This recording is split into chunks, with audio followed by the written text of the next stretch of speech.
Thank you, Brett, for the introduction. If I could have the next slide, please. Yes, so the piece you heard sounds like me practicing because it's called Practicing Haydn. And it's a transcription of my sight reading of the Haydn. So I recorded my sight reading. Peter Child, shown there, and Lina Wister-Grönli were the two people who came up with the idea of having a piece that's based on practicing. So it's a transcription of my practicing, so I was actually playing what's written. It sounds like me practicing. There were all the halts, breaks, repetitions, and they were all written into the piece of music. So Peter initially wrote to me and described the idea, saying they wanted to have people come into a concert hall and hear people practicing licks, tuning up, as if that was the concert that they had come to hear, and to have people rethink what it is to be at a concert and to experience it. So that was kind of a grand idea. So they started small. So they called me up and said, "Would you please record your practicing? And would you please record your practicing and let us transcribe it and turn it into a performable piece of music?" So this was performed, as shown in the previous slide, at the grand opening of the Kunsthalle Stavanger, where Lina Wister-Grönli had an opening show. And this was part of the show, and people were milling around, and I was just playing, and they were just listening to me sounding as if I was practicing. And at that time, I was practicing this piece because, in the next slide, I had just been given this piece called Haydn's Stolen Rhythm. And it goes like this. No, I wouldn't play you that first. Haydn's Stolen Rhythm was stolen from this Haydn piece.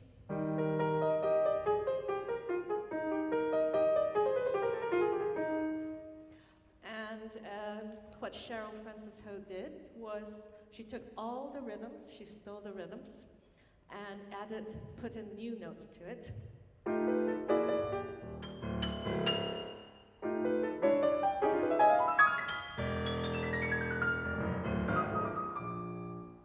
Okay, so it became this other piece. And so as I was learning that piece, I wanted to know what the original Haydn sounded like, and so I was sight reading the Haydn. And so this is what resulted, and this is how Peter transcribed it. So in the next slide, there's a video of the transcription process.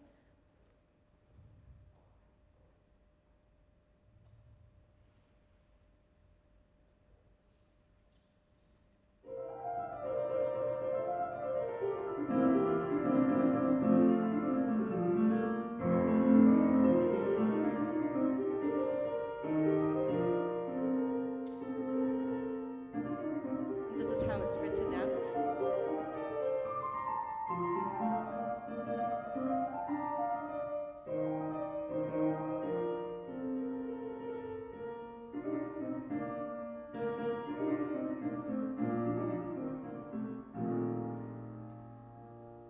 So once it's written out, I played it as it's written, and that's what you heard.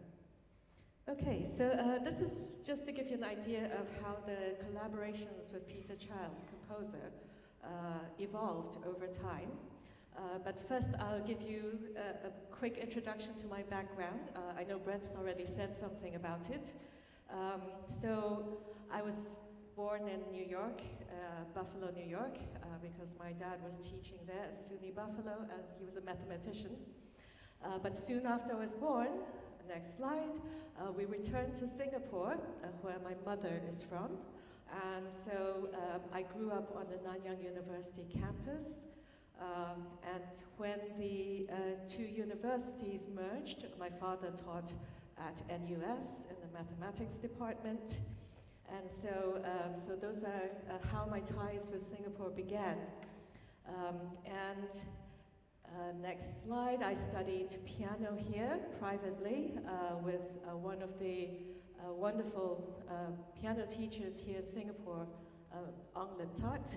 And here he is coaching me to perform, just before the performance with the Singapore Symphony Orchestra, and this was before the existence of a conservatory here in Singapore. So at that time, it was the first ever international piano competition in Singapore. So I was lucky enough to be in the finalists and have a chance to play with an orchestra at a fairly young age. In the next slide, you'll see that I continued to perform even though I went to study computational mathematics at Stanford, and then at MIT, I was studying operations research, which is basically applied mathematics, applied to real-world problems, but at the same time, I was performing a lot and had wonderful opportunities to work with wonderful musicians and composers.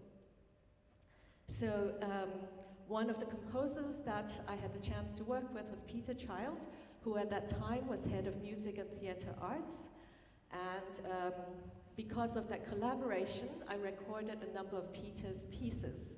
And not only did I record Peter's pieces, he wrote a set of pieces for me based on songs from my childhood. And these are songs that I learned while growing up here in Singapore. And many of you might know some of these songs. We start with a piece called Floating. I learned it in Chinese, but I've since learned that it's also a Korean song. It's it's a song about the moon. And for those of you who know the song, please sing along with me.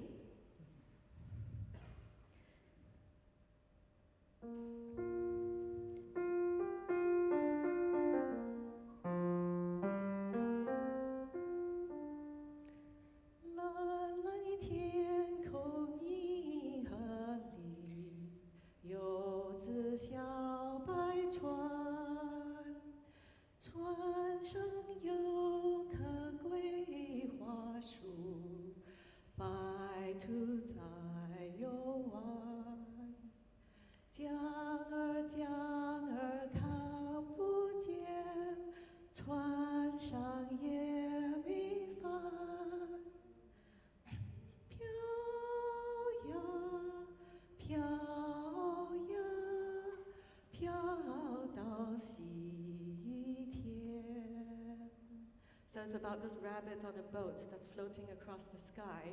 And as you know, there's a rabbit on the moon. And this is what Peter did with the piece.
Next are 3 Malay songs. I called them Malay songs, and when I first had them appear on the internet and published as the CD, I actually got a lot of emails protesting saying that I should not have called these Malay songs because they're actually Indonesian songs. So most of you might know this. The first one is the cockatoo, burung kakatua. So,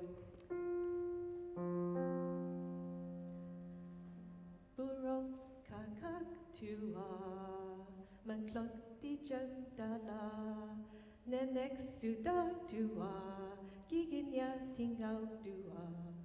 Letrum, letrum, letrum, oh la la, letrum, letrum, letrum, oh la la, letrum, letrum, letrum, oh la la. Burung kakatua.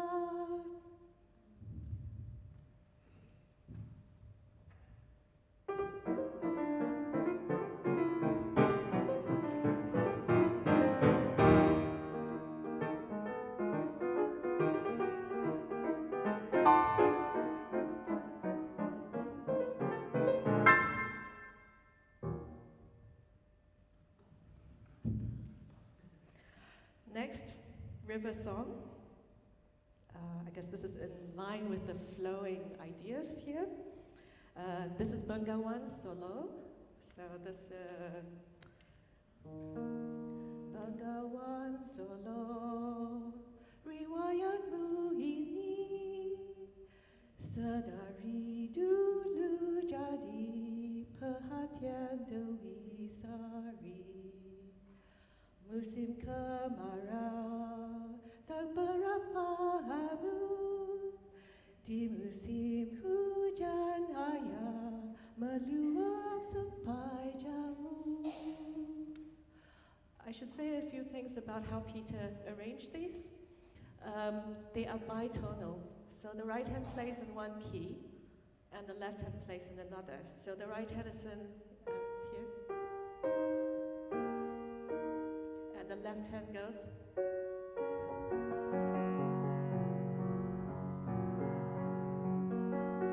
And the right hand is, and together. Okay, so they're not meant to go together. So this is the piece.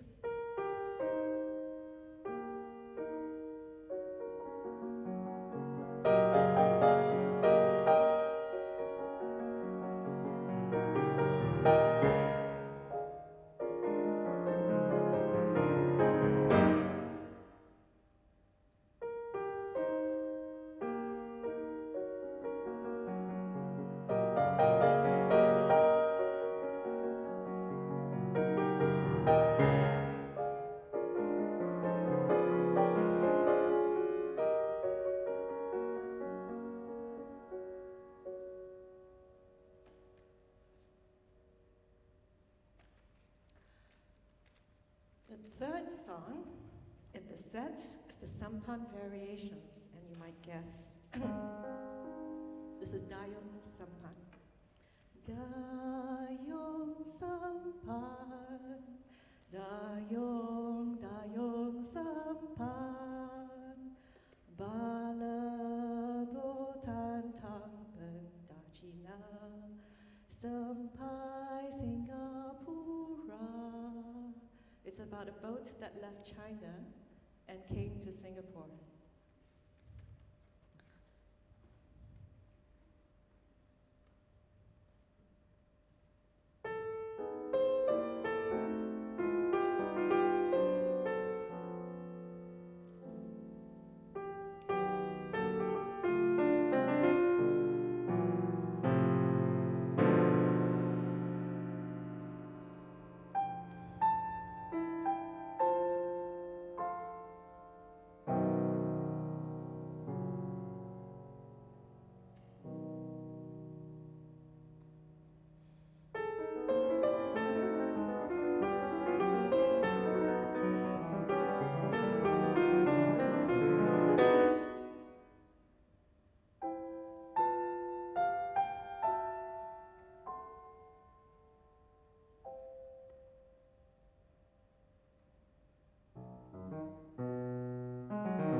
And to end the doubles pieces, Peter wrote the epilogue in honor of William Albright, who was his teacher, who was known for having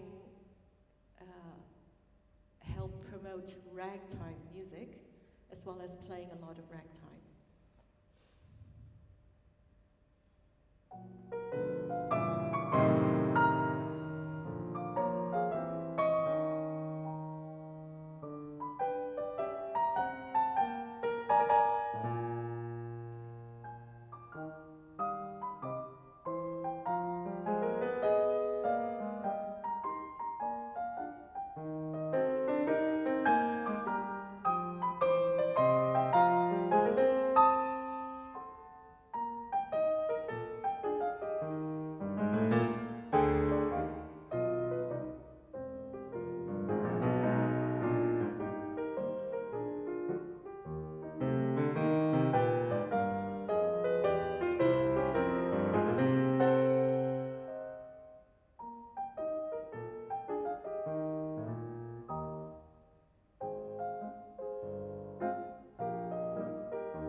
So as I was learning these pieces, this was around the time where I was trying to find ways of explaining what it is that performers do. Performers have so much knowledge that are incorporated into what we do, and much of it seems effortless, and there's no way of recording the work that we do. And when I explained my wish to some music theorist friends, and they said they had come to listen to me perform this piece, and they said, well, why don't you just explain what you did with that piece, with that ragtime, how you played with time? And so one of the first things I did in explaining performance was to look at graphs of the timing of every single beat. And you can see the high peaks there. The peaks record where more time is taken on a beat. So we have here, that's one peak, the first one. That's the second peak.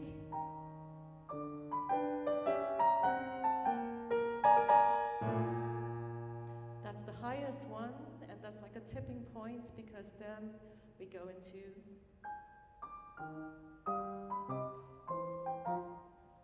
so performers play with timing, and as you can see, if we actually played exactly what's in the score, that should be a flat line.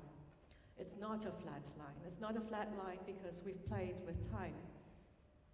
And here, I've actually played with time quite a lot.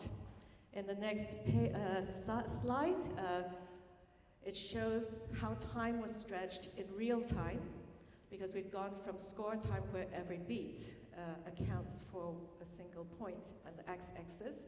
Here we look at time in the x-axis, and we look at how much time has been taken for each beat as we stretch it in real time. And the red bubbles there show the envelopes of sound that have been used to guide how much time can be taken, because here we have, sorry, again.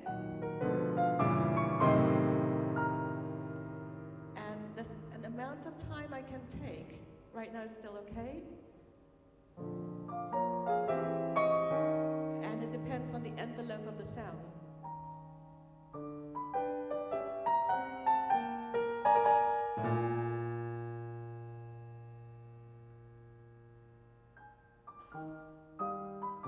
Okay, so there's quite a lot of leeway, but there's a point at which there's no return and you can't bring it back. And this was an attempt to try to capture that knowledge that performers have about how much time we can take.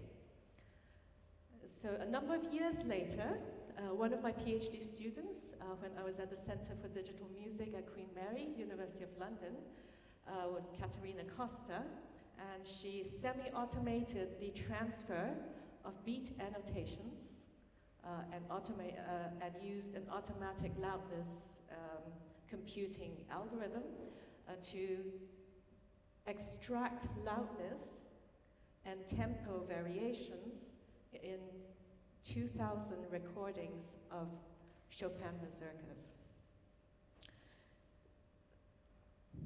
This is not 2,000 recordings. This is one mazurka with 40 to 60 performances. So you can see how much variation occurs where there is concurrence between when people agree there is a phrase ending, and you can see how much variation occurs between these phrase boundaries. If you play this mazurka, let's see, which one is this? Opus 68, number 2. You might wonder where your performance would sit in this range of possible performances that have been recorded. So this was a way to capture what each performer has added to the piece of music. Currently, I lead an ERC project. The ERC is the European Research Council.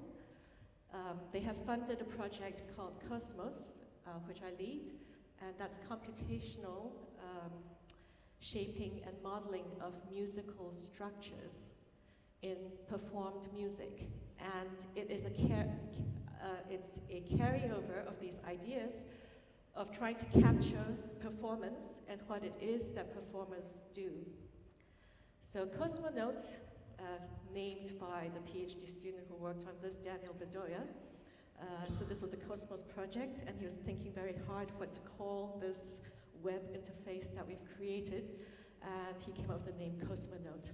It's to allow performers and listeners to notate what it is that is in a particular performance of a piece of music. In the next slide, you will see that a picture of Lawrence Five. He's the research software engineer who developed this web interface. It's open, online, and anyone can sign in and play with the interface to look at how to annotate boundaries that performers have created, regions of interest, notes of prominence, as well as free-form comments in the interface. To give you an idea of what you can see in this interface, the next slide shows the audio signal of a performance. And if this performance was recorded on this clavier piano, you not only have the audio signal, the next slide, you also see the MIDI notes. And the MIDI notes have been colored so that the darker ones are louder and the lighter ones are softer. And if you play the piano, there isn't just the notes that's in the MIDI information, we also have the pedals. So we've inverted the numbers of the pedals so that it's like when you press down the pedal, it goes down. So the light blue shows how much the pedal has been depressed.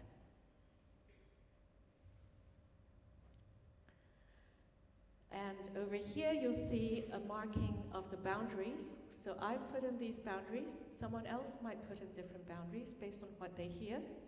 The boundaries have different strengths. Level 4, which is the darkest and thickest. Level 3 to 1, which is the lightest and the thinnest. If there's a region of interest, we can also mark a region, which is the red shaded area.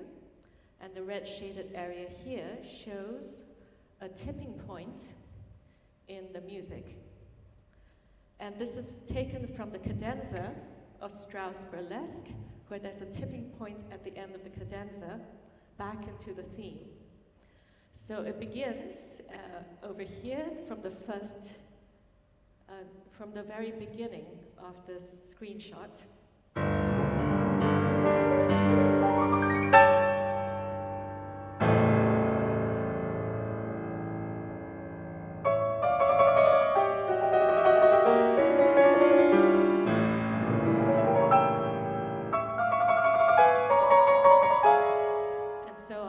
Those are those very dramatic, virtuosic passages. They're actually much easier to play than they sound. So those virtuosic passages 3 times, and finally you have these arpeggios going up and down.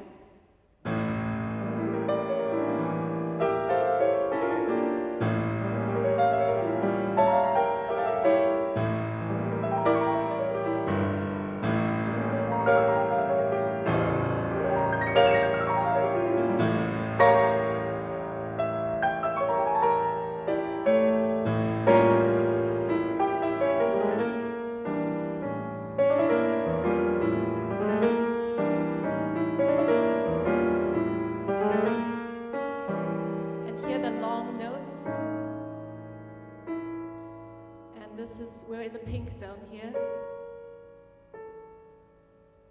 leading up to the tipping point, and then the return.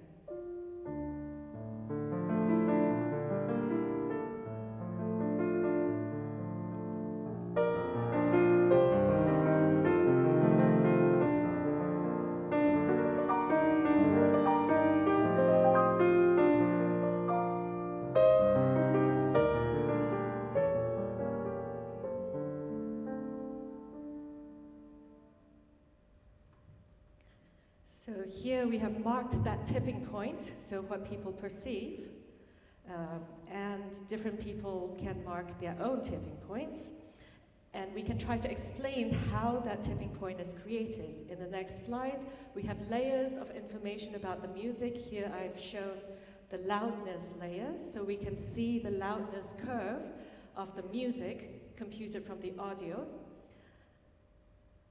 And next slide shows the loudness with also the tempo curve, and we can try to see, is it the tempo, was it the loudness? We can add other parameters like tension values. And at this point, Lawrence will not forgive me if I don't show you the very nice zoom in function of this interface. So the next slide we go back to the just the interface without the loudness and tempo. And now if we zoom into a section, so down at the bottom is a map of the whole performance, and we can zoom into just a section of the performance like so, and play around with detailed annotations. Okay, so it's our hope that more people will use this to document the thought process, the intentions of the performer, as well as the perceptions of the listener, so that we can understand better and also communicate to other people what it is the performers do and the effect that it has on listeners. I will next show the interface being used not just for music data, but also physiological data, because we are interested in how music affects people. So this, the next example was inspired by a talk by Dennis Noble, Dennis Noble is a physiologist who is known for coming up with the first viable mathematical model of the heart in the 1960s. Here he is giving a talk about the music of life. First message of my talk is that the music of life has no conductor. A few days ago, I was preparing this lecture by relaxing in my living room, and I put on a CD into my player. And I started to play a favourite piece of music.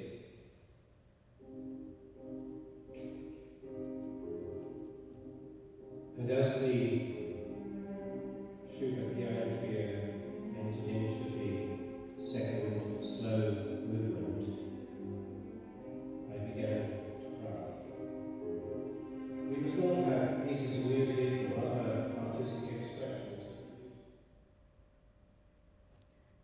So, next slide. So we invited Dennis Noble to come hear this piece of music, this trio live, and we performed the piece for him. It's clearly a piece of music that means a lot to him. He's given this talk many times, and he always opens with this piece of music. We found out that he probably had not heard this piece live. He's used it, but he's not heard it live. Or if he did, it's been so long ago, he wasn't quite sure. He remembered it. So we played the music live for him, and at the same time, we strapped on sensors to see his physiological response. So in the next slide, we show Dennis's respiration, his breathing, and you can see how regular it is. Well, it's shaped with the music, but it's quite regular in comparison, during the music, in comparison to after the music, when I asked him to speak. It's more ragged after he was told he had to speak, and I put him on the spot. I didn't quite warn him beforehand. So if we go to the next slide, we focus on his Dennis Noble's breathing as he listens to this passage of the Schubert trio. And I encourage everyone to breathe along with Dennis, and you can see what he's breathing to and what he's reacting to.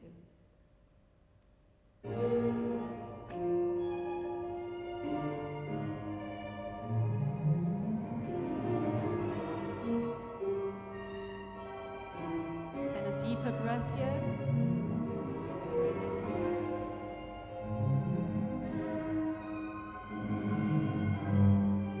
And he holds his breath.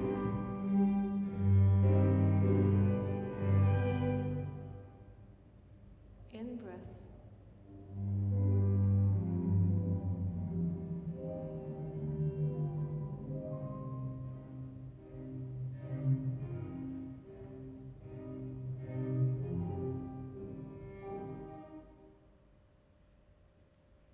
It's actually beautiful to watch how he's reacting to the music. So this is part of a study, a project, a Heart FM project, which has to do with recording and analyzing physiological signals that are concurrent with music as people are listening to music or playing music. We also, at the same time as we were rehearsing for this performance, recorded the players' physiological signals, all three players and one listener, over 9 playthroughs of the piece of music. And here we have the time delay stability. So the time delay stability looks at correlations between the players' heart signals. And it looks for the maximum correlation. So it's not exactly in sync, but it may be, say, off by 2 beats. And if those 2 beats are sustained over 4 out of 5 time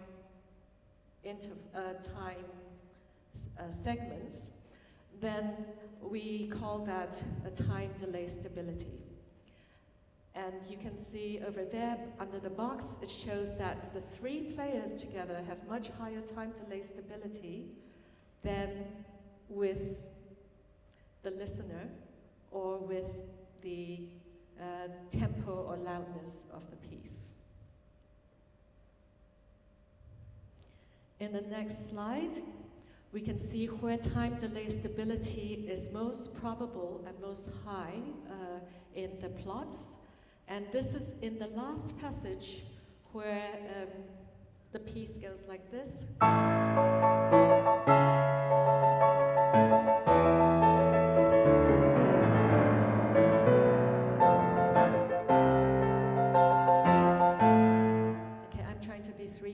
So pardon me. This is the big climactic section at the end, just before everything drops.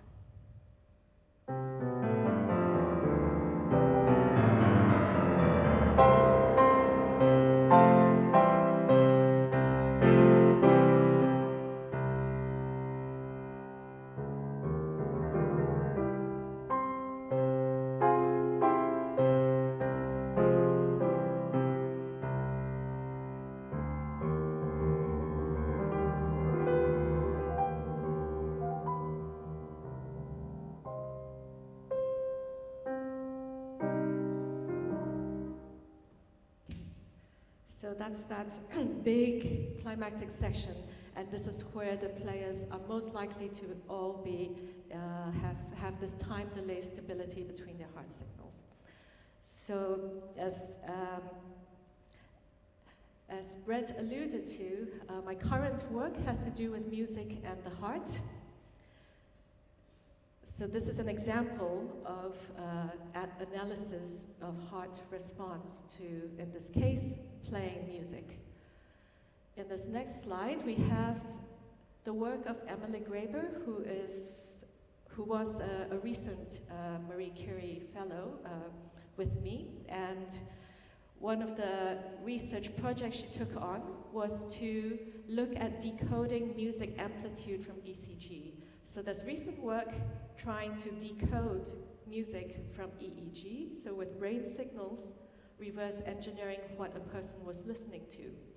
This is trying to reverse engineer what the amplitude of the music was. Emily took the RR intervals, which is the interbeat intervals of the heartbeats, and from there tried to learn the associations to reconstruct what the music amplitude was. In the next slide, it shows the reconstruction accuracy, but before we see the numbers, perhaps we can listen to the type of music people were listening to and how that affects the reconstruction. On the left was data from people listening to Glenn Gould playing the Goldberg variations.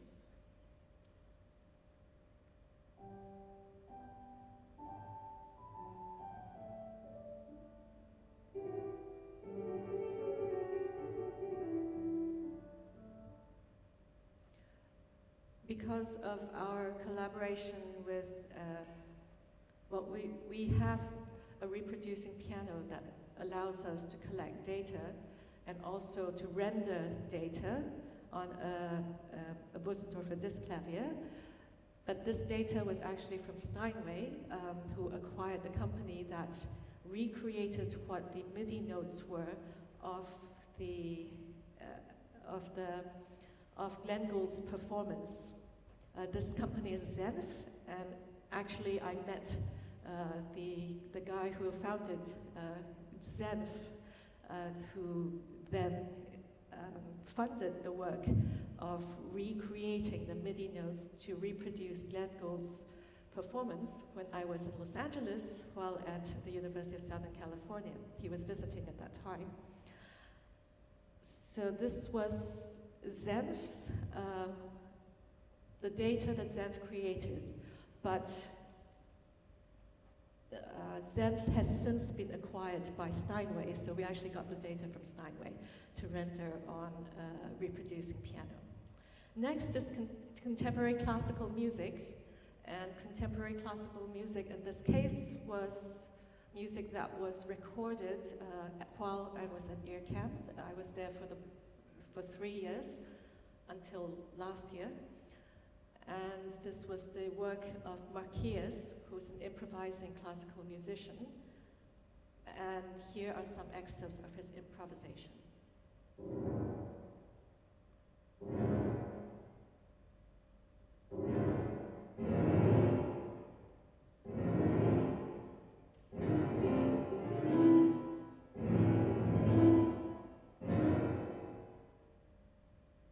So Emily's work is trying to explain why some people don't like contemporary classical music, which is why she's analyzing the reconstruction for Baroque music and contemporary classical music. And here you can see that with just the heart rate, the RR intervals alone, for Baroque music, it had a pretty good, well, good is relative here because the reconstruction accuracy is quite low for all of this, but it was fairly high compared to only EEG alone, and with EEG and RR, it was improved. And for the contemporary classical music, EEG and RR was the only one that was significant, and the other two were not significant and lower, but RR looked to be slightly higher. So this was our work to do with most recent work this year, hot off the press, having to do with physiological signals with regard to music. Okay, so next we go back in history to my PhD thesis. My PhD thesis had to do with mathematical modeling of tonality. And you can see that we played with tonality with the doubles pieces, with two tonalities coexisting at the same time. And this was a mathematical model, a geometric model for representing tonal relationships so that we can compute and automate many of the processes that have to do with recognizing what the tonality, including the harmonies, are at any given time in music.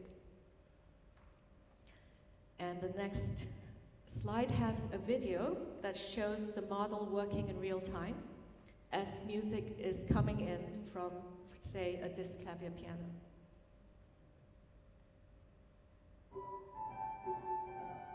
This is PDQ Bach.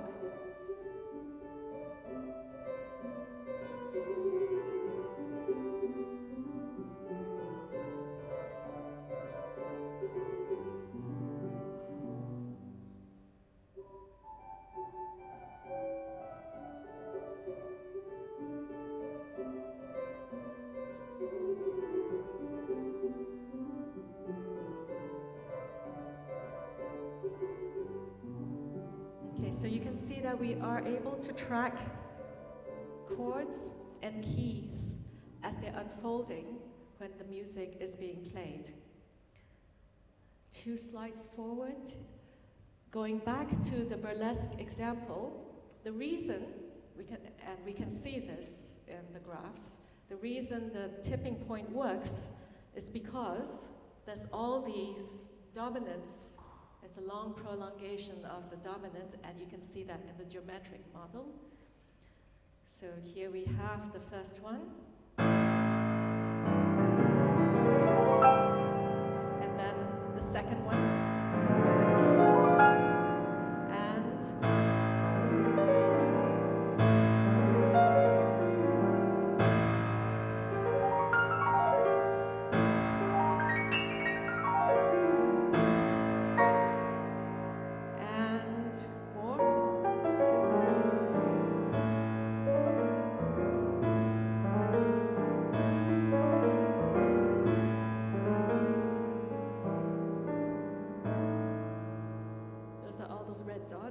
Circles, and with that many A's, we are expecting the resolution to D minor.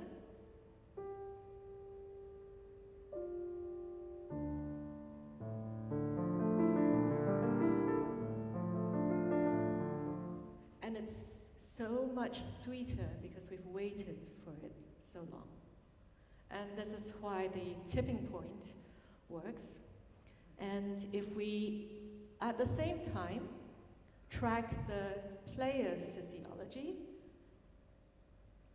In the next slide, we see that the player's RMSSD here is one of the heart rate variability measures. The player's, it tracks the degree of relaxation.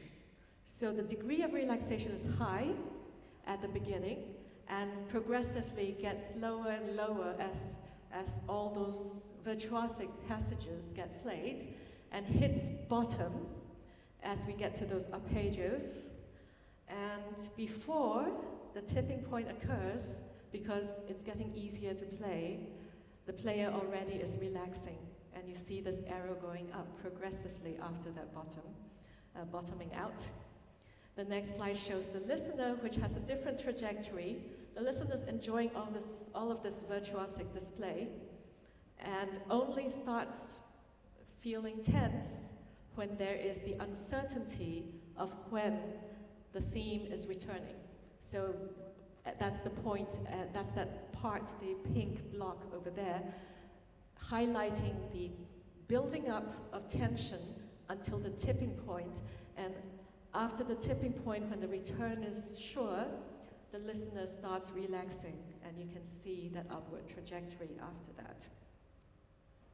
We've also done some work with cardiac response, not just for external surface measurements. In the next slide, we've also worked with pacemaker patients to take recordings from inside their hearts to see how that can be tracked and linked back to the music and how it is being communicated.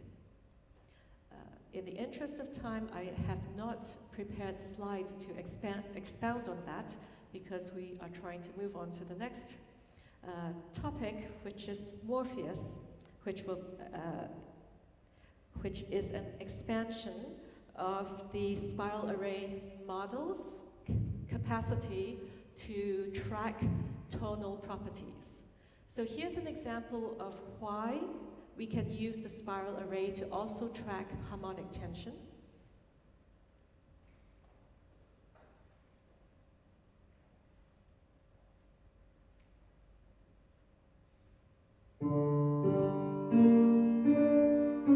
And that's a long distance. When something is dissonant, it takes longer to get there.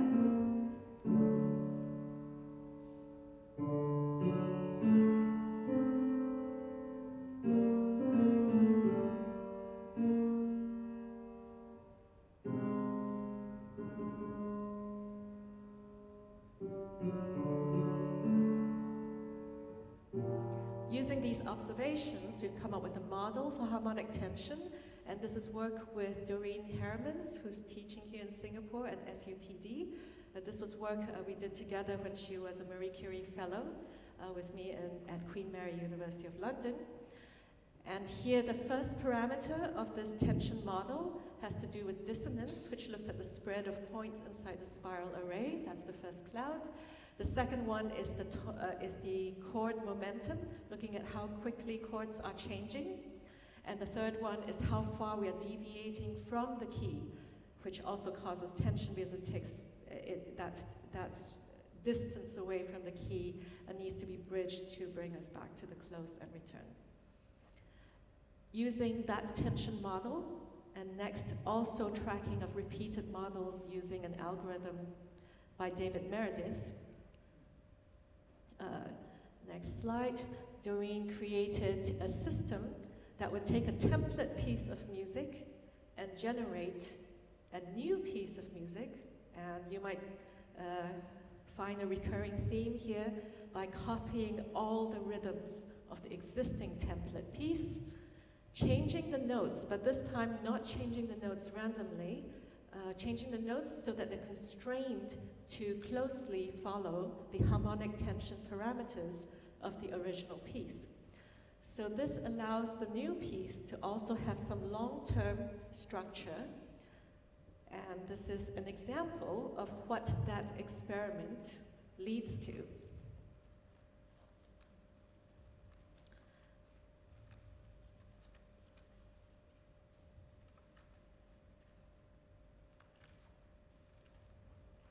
I'll play you two pieces from the Morpheus Bach collection. So this is the first one.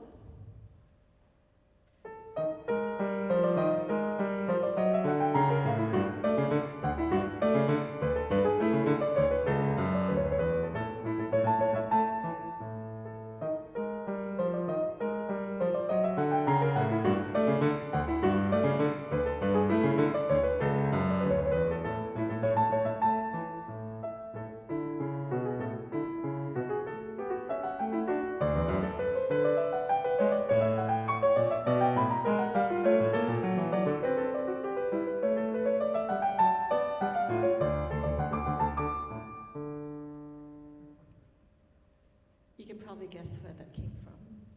And now this is the other one.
Those are short pieces. Here's another example. I'll just play the beginning. And it should also sound quite familiar.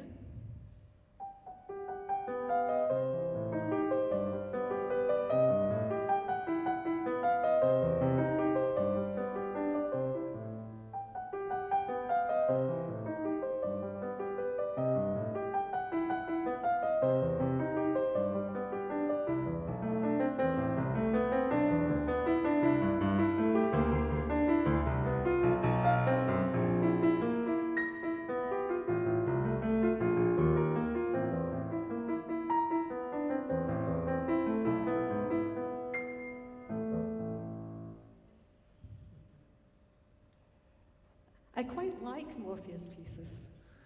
They're different. And they do things that maybe a human composer might not. Here's another one that's more complex. This is a Morpheus version of a Stravinsky set of 3 pieces for a string quartet, and this is the first one that served as a template and was played by the SSO string quartet.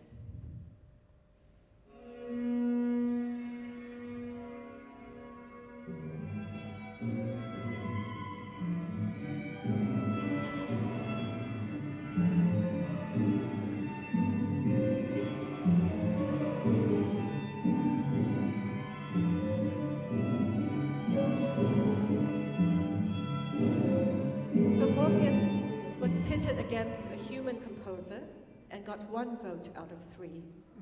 So it did pretty well, I thought. And you can watch the Channel News Asia segment on Morpheus creations and an interview with Doreen. Next slide. Before Doreen, there were 2 other students who also experimented with music generation. On the left is Qinghua Chuan, and on the right is Anna Huang. They were both students at the University of Southern California. And Qinghua would create automatic harmonizations in the style of Radiohead. So you could write your own tune, and then the computer would generate harmonization for you. And Anna created the Google Bach Doodle, She works at Google, and she was a student of both the Thornton School of Music as well as the Viterbi Engineering School. Next slide, and if I could have a few minutes, I'll show the heartbeat pieces. Okay. So, because of these experiences working with students who come wanting to create music, normally, if you put any engineer into a room where they can work on anything to do with music and engineering, a large proportion of them will choose to generate music because it's very easy to write a random number generator and generate music. Most of it is going to be really bad. And so I normally say to students, do not even try this. But these were fantastic students from whom I learned a lot, and it led me to start experimenting with turning abnormal heartbeats into music. So here's an example of one kind of abnormal heartbeats.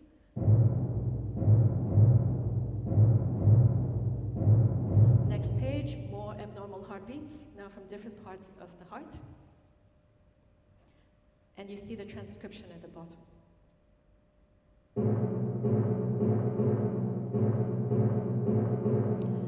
And you go, well, that was easy. Now let's look at something slightly more complicated, atrial fibrillation.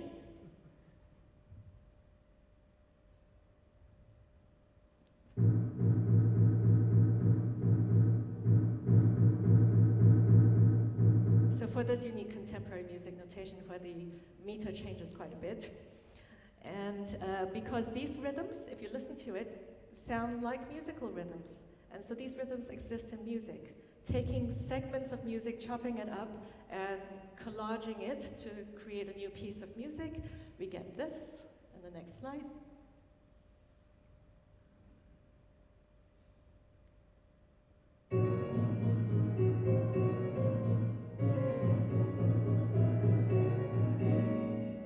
Next slide. That was Libby Larsen, stolen from Libby Larsen. Now stolen from Bach.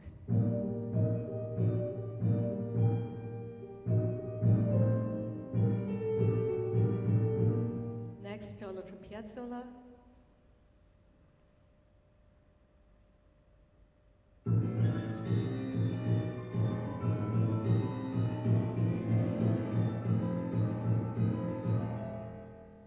Okay, so those were 10-second segments. If we advance 2 slides, we look at a longer piece of ECG recording from which we can create a more sensible piece of music.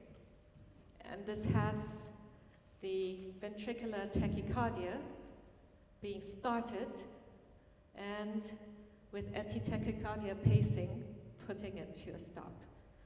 And this is music stolen from Holst.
So that was the first of the Arrhythmia Suite pieces. And 2 slides forward. If we can just have a bit of the middle section. This is when a 12-lead ECG is sonified. So this is not the sound of a heartbeat, it's the sound of the electrical currents that are signifying a record of the heartbeats. And you can see what that actually sounds like and how the rhythm matches that. Yeah.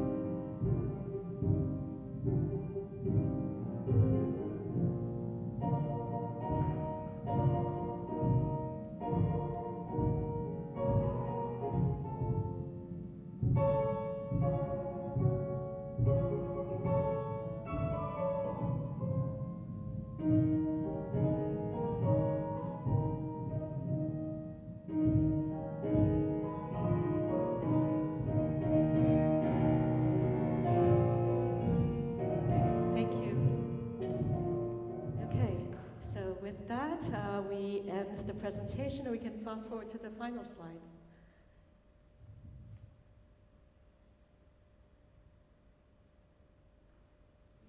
Thank you. Thank you, Elaine.